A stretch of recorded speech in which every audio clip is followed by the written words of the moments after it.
This book, our Constitution, protects our society and empowers us to govern.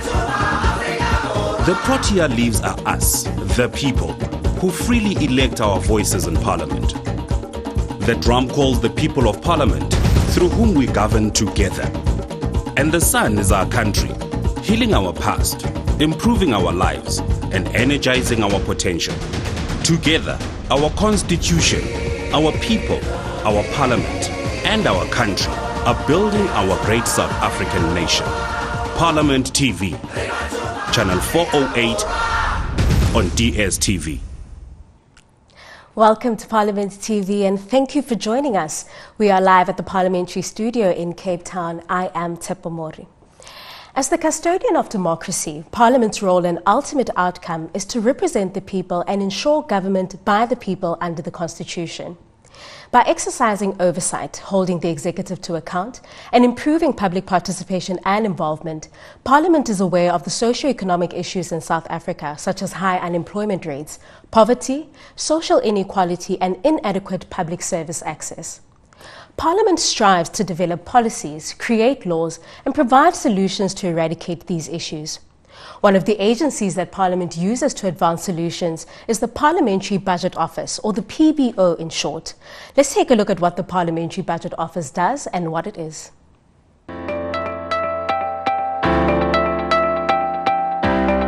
Do you know what the Parliamentary Budget Office is and what it does? This video will answer that question. The Money Bills Amendment Procedure and Related Matters Act No. 9 of 2009 provides for the establishment of the Parliamentary Budget Office. Section 15(1) of the Act reads as follows. There is hereby established a Parliamentary Budget Office headed by a director, the main objective of which is to provide independent, objective and professional advice and analysis to Parliament on matters related to the budget and other money bills.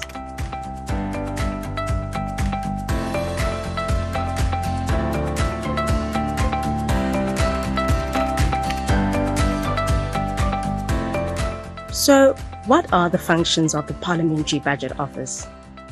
The core functions of Parliamentary Budget Office is to support the implementation of the Money Bills Amendment Procedures and Related Matters Act by undertaking research and analysis for the 4 committees on finance and appropriations in the National Assembly and in the National Council of Provinces.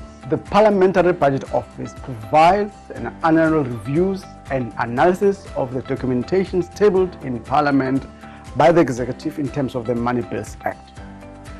The office also provides advice and analysis on proposed amendments to the fiscal framework, the division of revenue, other money bills, and policy proposals with budget implications.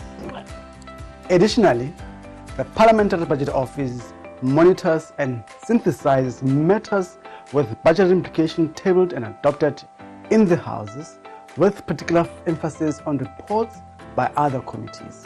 The Parliamentary Budget Office keeps abreast of policy debates and developments in the key expenditure and revenue areas. It monitors and reports on potential unfunded mandates arising out of legislative, policy, or budgetary proposals. Finally, the office undertakes any other work deemed necessary by the Director to support the implementation of the Money Bills Amendment Procedure and Related Matters Act. There you have it, the Parliamentary Budget Office, or PBO in a nutshell, providing support and analysis needed to ensure sound financial decision-making.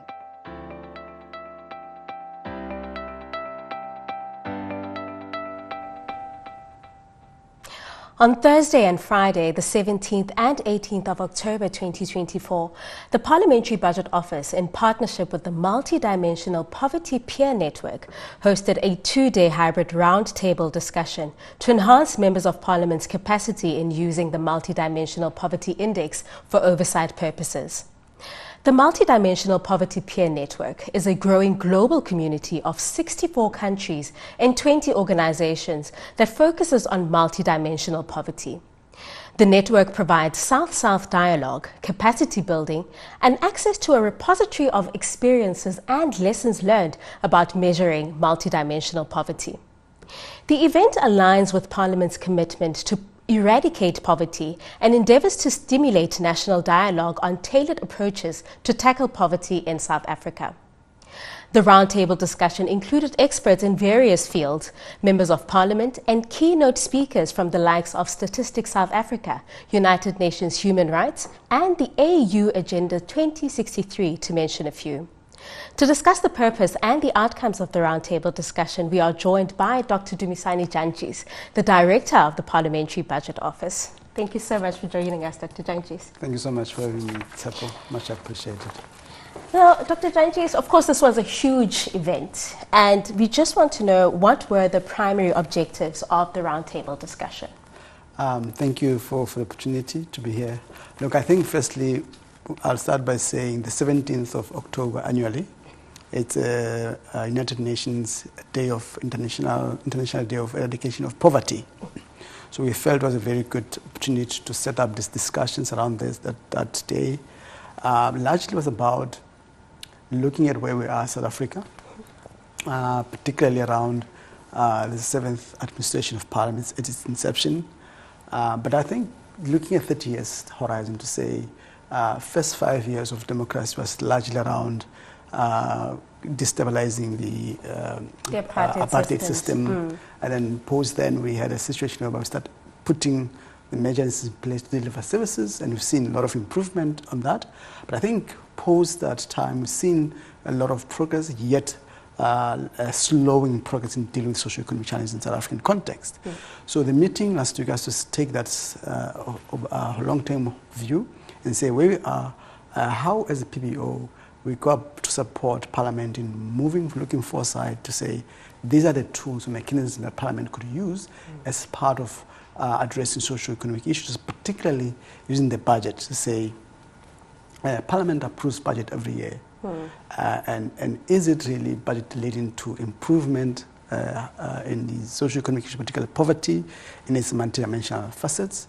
And how can that oversight be improved to ensure better alignment between the budget and the socio-economic issues that are set out as a precursor to the budget. So we brought in different discussions, members of Parliament's capacity building. These are models that we could consider. But secondly, contributing to a national dialogue around specific challenges for instance, our country and what can Parliament do, use the budget to try to address those. As we have raised over the years as a PBO, that we've always been concerned that there's always the discussion around is there better alignment, is there alignment between the budget and service delivery aspirations.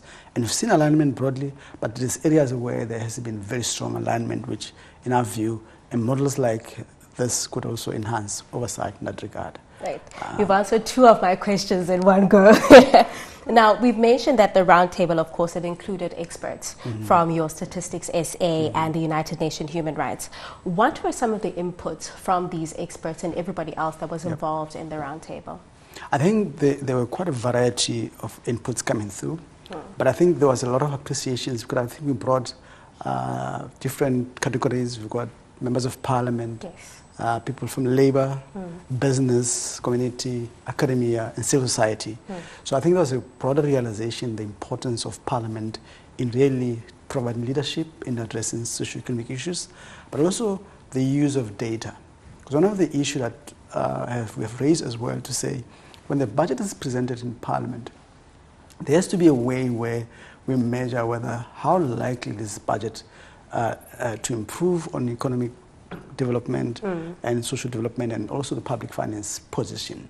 So one of the strong debate that happened during that days as well was are we able to develop foresight mechanisms that we could use as a budget office in advising Parliament, but also Parliament as a whole to say this tool can be used to say when budget comes, we draw a scenario to say how likely is budget to improve on these development aspirations. So it's one of some of the key issues, but also the Stats essay also recognizes the need to review the model of multidimensional poverty index in the African context, and including some of the concerns. The issue of nutrition was raised.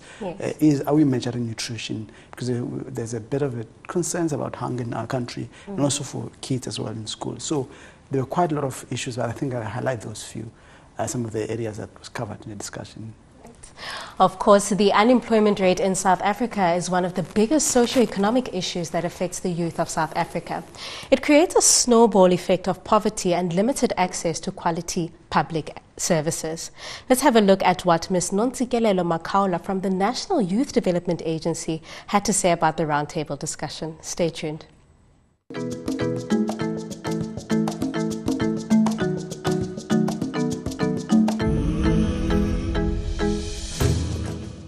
Good afternoon. My name is Multidimensional Makaula and I'm from the National Youth Development Agency. I am an executive director responsible for operations at the NYDA. We are very much excited to be part of the broader conversation around poverty alleviation in the country using the multidisciplinary approach wherein various stakeholders in government, private sector and civil society came together, and we're grateful to the Budget Office for putting together this conversation, starting off yesterday with giving us a global picture of what are the implications and what it looks like for other countries and benefits, and how those countries have benefited from various models using data to change the lives of the people and the populations that were presented yesterday. Coming back today to the South African context, obviously flowing from the presentation from Stats SA yesterday, that gave us a picture on how the setting of the South African population as it relates to young people specifically, which is of interest for us as the NYDA, looks like. A very glaring and bad picture for us as the young people. I think looking at these past 2 days and reflecting on the conversation, it really sparked a debate around how do we structure ourselves as government and work together towards ensuring that the information that we collect better informs the programs that which we implement.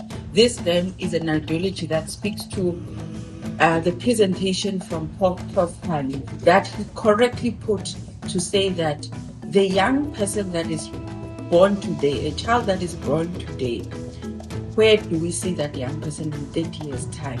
And that can only be, improved through data that we collect today to inform the programs that we conceptualize. So as the NYDA, we are excited as we look forward to putting together the status of the youth report, and also in 2030 to look at the national youth policy.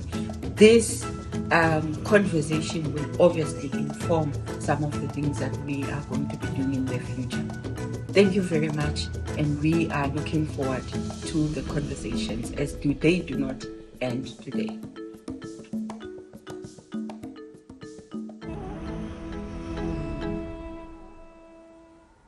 That was Ms. Nontsikelelo Makaula from the National Youth Development Agency, reflecting on the roundtable discussion that took place on the 17th and 18th of October 2024, courtesy of the Parliamentary Budget Office in partnership with the Multidimensional Poverty Peer Network.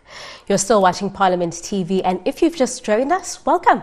We're unpacking the discussions and the outcomes of the roundtable with the Director of the PBO, Dr. Jantjies. Dr. Jantjies, we've talked about the purpose. Let's outline some of the challenges and opportunities that were discussed as some of the best practices for addressing poverty in South Africa. You mentioned earlier that, of course, our democracy is quite young. It's only 30 years old. So what are some of the key challenges that were identified within the discussions as challenges in terms of fighting poverty eradication, especially since South Africa is only 30 years into democracy? Sure.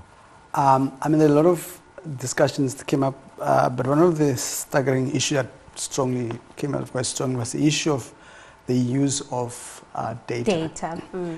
Because one of the issues was to say, we have had reports in South Africa from our national statistical agents, regularly produce a multidimensional poverty index. So for me, the question has always been, how is that being used to inform the policy? Particularly when it shows where the areas, regionalized, localized areas where the need and deprivations and so on.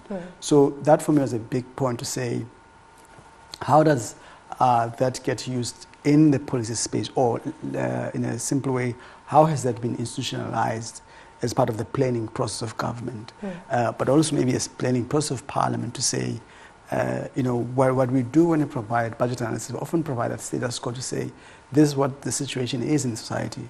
Can the budget improve that? Now the question is, does that take place in government's planning process? And there wasn't very clear answer on that, and our views that hopefully Parliament can really ask more questions when budget comes. How does this budget be informed by the policy, the data that reflects on how situations are sitting?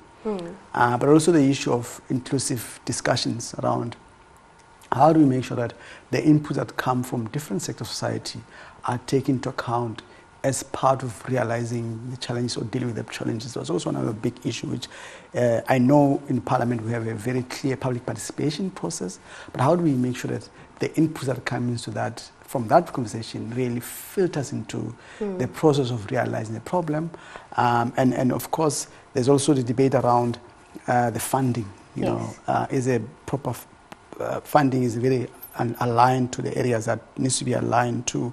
And one of the issues was the oversight model. Of course, I'm going to talk about that a lot, but it was to say, can this tool be used within the oversight model, as part of the oversight model, to improve on oversight over time, particularly moving the focus a lot from financial probity, but more towards impact of the budget that's being used over time. So those are some of the reflection of some of the areas. You can see it as a challenge, but also as an opportunity on the other side in improving our situation in South African context. Now, for viewers at home and for myself as well, we've heard it's the Multidimensional Poverty Index, and that was the center of the conversation and how you use that to ensure that you eradicate poverty. Can you just explain to us what is the MPI and what does it do? Yes, it's a very topical point. Multidimensional Poverty Index, and this is just a different way of looking at poverty, because when you look at the conventional way, the IMF, World Bank, over the years, we've looked at poverty as a lack of money. So what the debate, discussion, or the literature from the Multidimensional Poverty Index is introduced a different way of seeing poverty beyond income. Sometimes people have money or don't have money, but when they receive services, certain services can alleviate pressure within households. For example, the multidimensional poverty index is divided into 3 dimensions globally. There's a global context and there's a country context as well. Globally, you have health, education, and living standards as major dimensions from which you measure poverty. How much, let's take health, we look at the level of child mortality, for example, how that has improved over time, and has the budget been used to realize or to deal with some of those health challenges. Education, we look at the number of years that takes children to go to school, or how much to make sure that all the kids go to school, and what are the measures in place around living standards, water, people have water, people have energy, and measuring those can aggregate it to say, it's below, if it's below, say, one third of the whole percentage, people are more, they're very highly multidimensional poverty. If they're beyond the level of that aggregate, maybe they're better off, they're improving over time. So we're saying aggregating that, measuring over time, and determine whether the budget has been used to improve that. In South African context, we've added the 4 dimensions, which talks to economic activity, largely around the issue you mentioned, employment, to say, if we include employment as part of measuring poverty in South African context, how does that affect the whole poverty dynamic in South African context? So it's really seeing poverty beyond income and use those 4 dimensions: education, health, living standards, and economic activity. Any deprivation within those leads to higher poverty, experiencing poverty by households or by poor people. And clearly, in many instances, you don't necessarily need income directly, but largely to ensure that people can receive those services, and that improves the level of poverty the experience in poor households. I don't know if that makes justice. Perfect sense. And then with that, then, how can the model improve the current oversight models that Parliament is using in terms of measuring poverty within South Africa? What we've been raising over the years as the Parliamentary Budget Office has always been shifting the debate around budget beyond the rents and cents.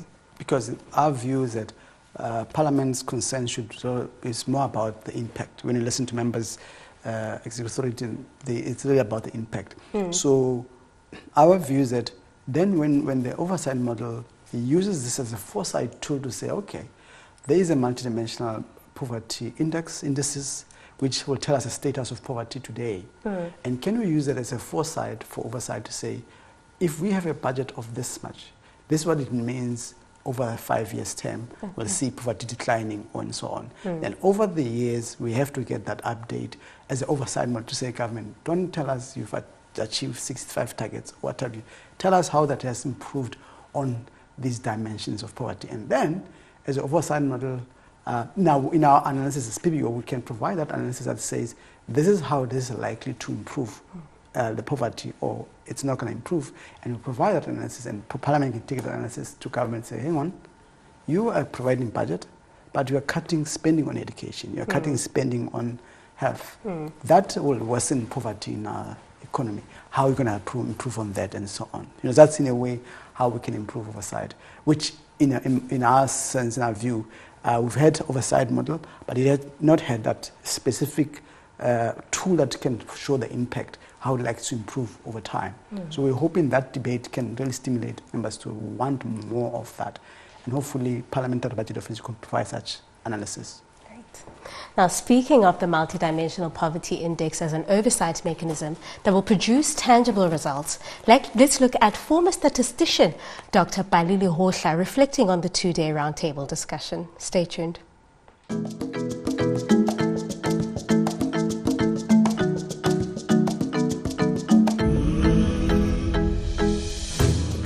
Yes, I think this session organized by the Parliamentary Budget Office is a very progressive initiative. While we cannot solve all the problems today, but I think we have opened up the core issues that are worries and the dangers that we face are about poverty. And by introducing multidimensional poverty possibly as an oversight tool to the legislature is very important. But in addition to that is having multidimensional poverty as forward-looking instruments, which was presented by ADRS, adds to the importance of multidimensionality that we have to focus on. Because then we have the possibility of sitting today and say, what are the implications, what are the impacts in the next 10 years?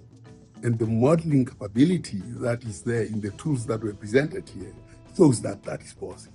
Unfortunately, the instruments of power that we have at the moment cannot model poverty, inequality, and unemployment. Those only rely on small case studies, and they're not part of the integral part of the model. So it is the defectiveness of our ability to do what is right at the level of impact that constrains our policy space.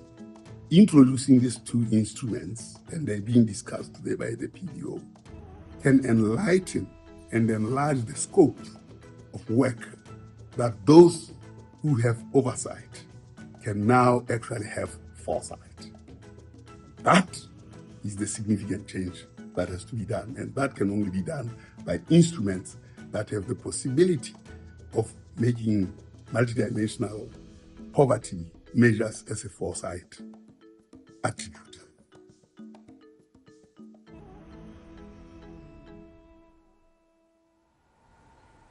That was the former statistician, Dr. Balili Hohla, reflecting on the two-day roundtable discussion on the eradication of poverty by using the Multidimensional Poverty Index as an oversight tool.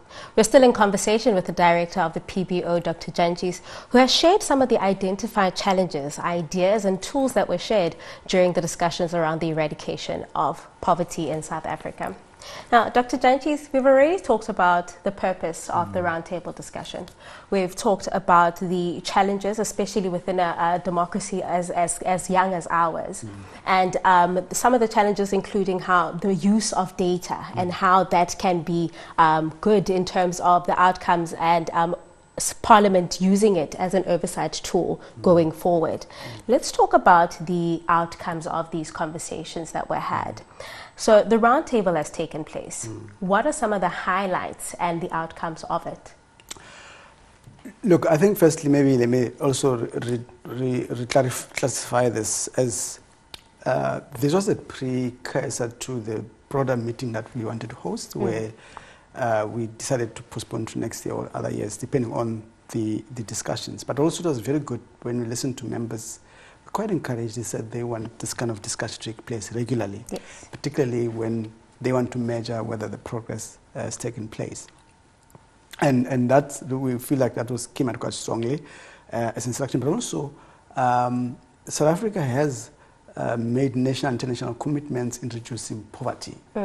And that is very important to realize, setting the tone to say, in all forms of dimensions. And that is one of the areas to say how these discussions, or outcome from this, or whatever conclusion comes, it builds up towards the discussions in how we can report back within the region, within the EU continent, but also internationally, how we are doing in improving dimensions. But the first day of the discussion earlier, when we had a keynote address, the House Chairperson Frick, he also raised the importance of having a clear report from this, which can be tabled in the House, in terms of how this can improve oversight of Parliament. So it's a very instructive, one of the measures that came out of the meeting. Second point is really around, as I think I did touch on it, how to institutionalize, is a possibility to institutionalize the Multidimensional Poverty Index as part of policy planning for government, or at least for Parliament. You can't speak for government in this, for Parliament in particular, where when you oversight, we use that as a measure to look at the progress.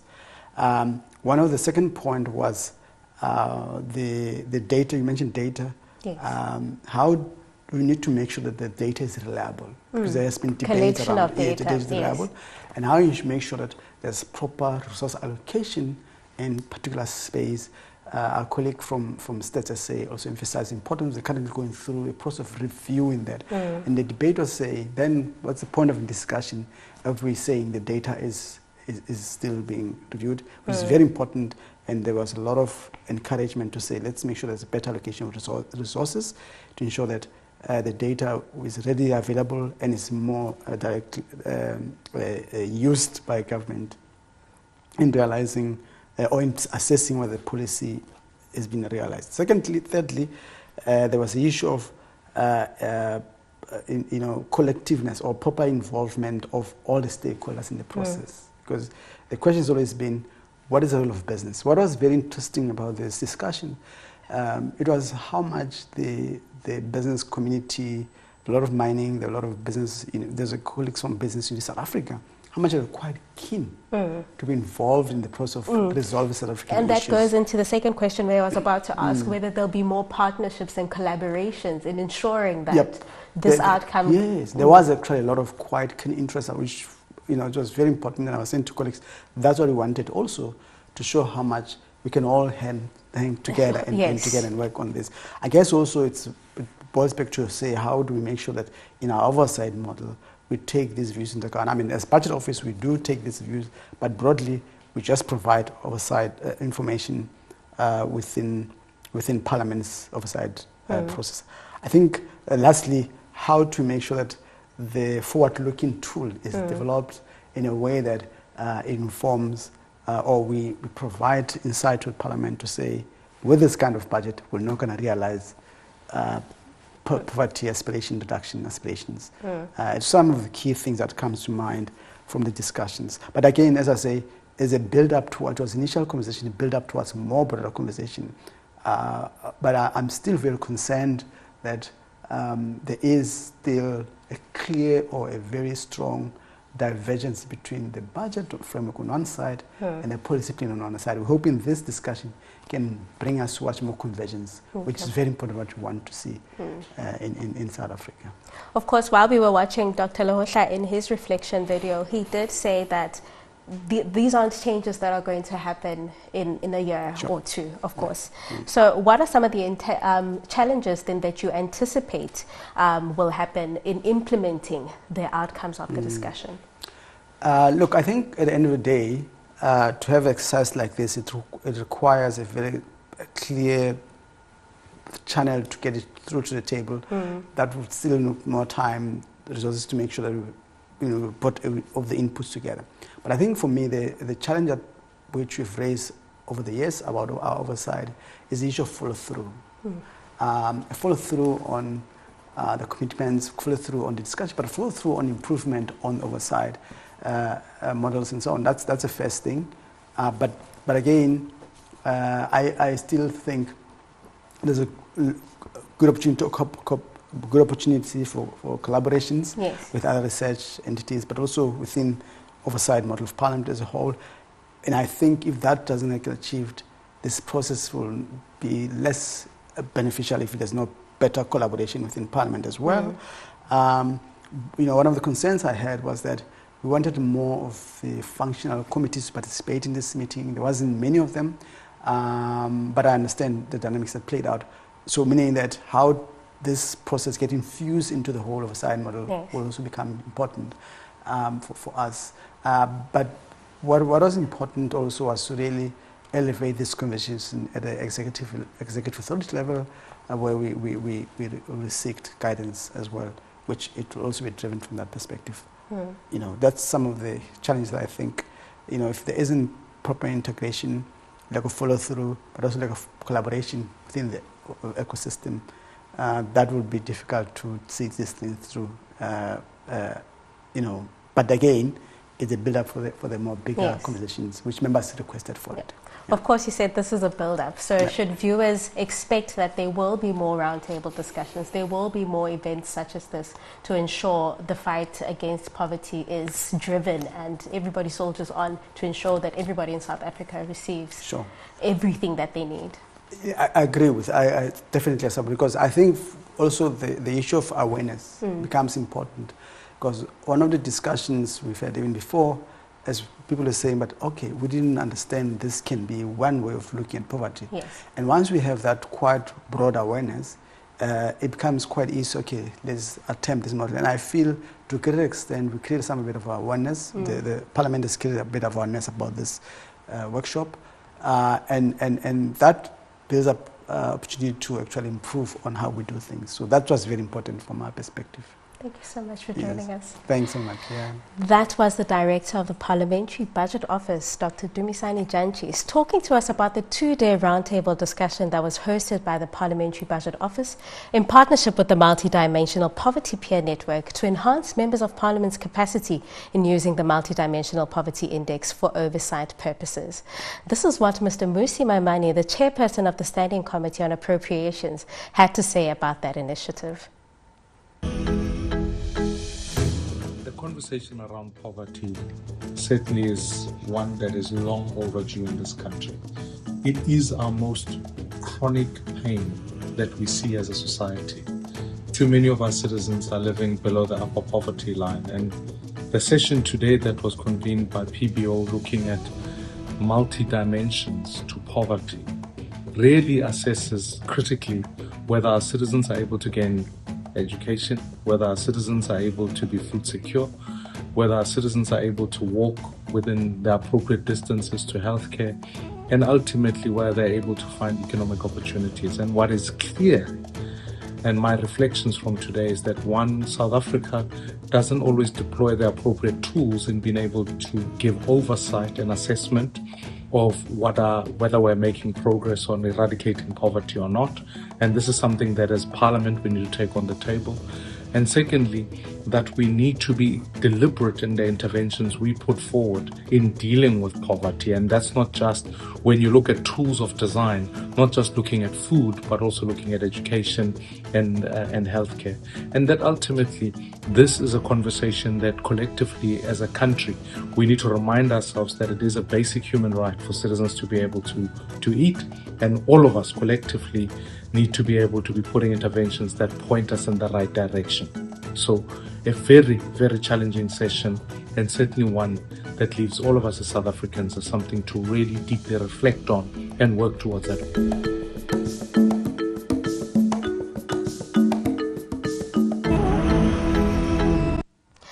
Parliament is for the people, by the people.